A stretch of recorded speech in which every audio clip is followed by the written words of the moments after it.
Good day and welcome back to another DBZ Dokkan video. In this video we are going to be taking a look at the Aeos space-time selector at 100% in the hidden potential system. I was fortunate enough to rainbow this guy while running him through the hidden, while just summoning as much as I could on heroes because I was just enjoying myself.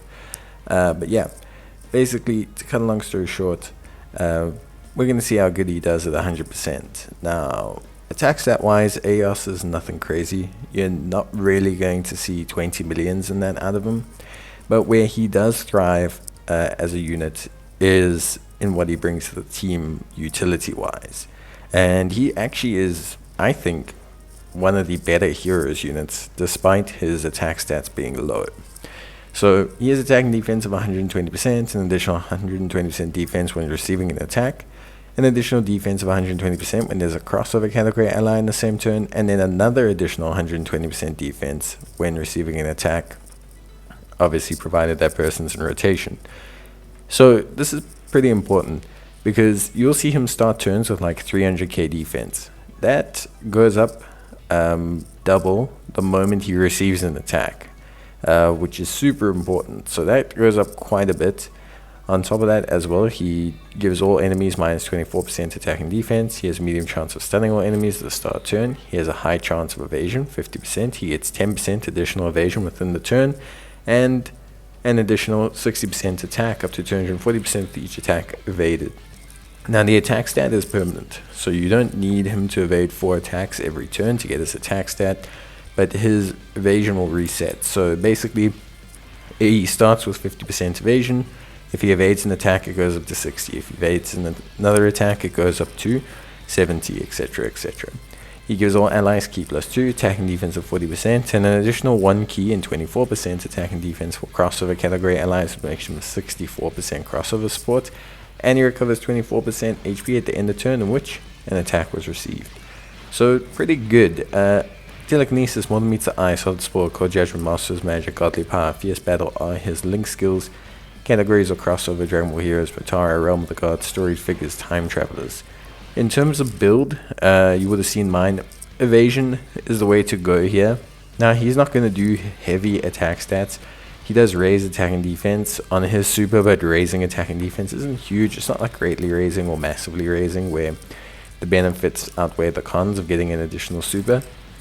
Evasion's the way to go here. So evasion is effective in a couple situations, and usually I would say, if a unit's got baseline evasion, giving them evasion means less because it's effective evasion. So for example, if a unit has 50% evasion and you give them 10% evasion, it doesn't become 60% evasion, it becomes 55% evasion because the evasion from hidden potential occurs differentially to evasion from a passive. So it acts as a backup for when evasion from that passive doesn't kick in. Now if you give your unit 28 evasion, like I have, then things get a little bit different because he has 50% evasion, yes. Then if that 50% evasion fails, you have a 28% chance on 50% for him to dodge. So already his effective evasion rate goes up to 62%. Now if he evades one attack, whether it's from the hidden potential system or passive, all of a sudden his evasion starts to spike quite exponentially because then obviously his evasion becomes 60% and then your effective evasion's on the remaining 40%.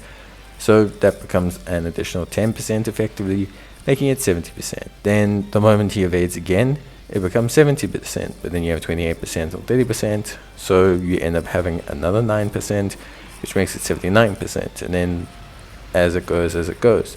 So it really helps that big starting evasion hidden potential system to get him that first dodge, to then make him this kind of dodge machine. Of course, he's not, 50% is not like starting with 70%. So there is still that risk of him getting hit, as it is with any evasion unit. But the thing is once he gets the ball rolling, he's really, really solid.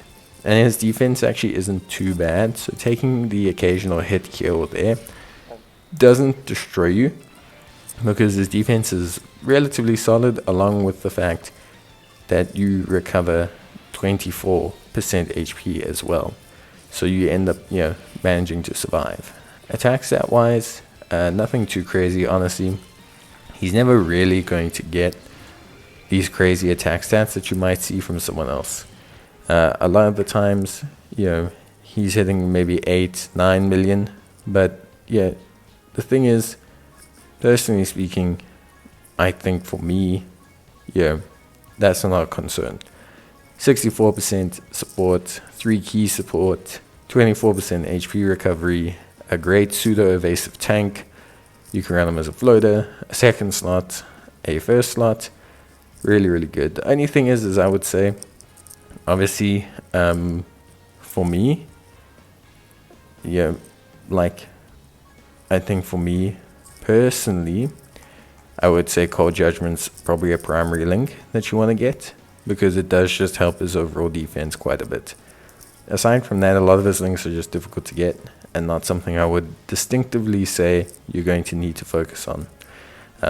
As long as you can get Cold Judgment, most times you're going to just be sitting in a very good position. So yeah, I think ultimately, for me, that's just where I'm at with that. But yeah, that's basically it for me. I hope you guys enjoyed the video. Let me know if you did, and I'll see you guys in the next one. Bye.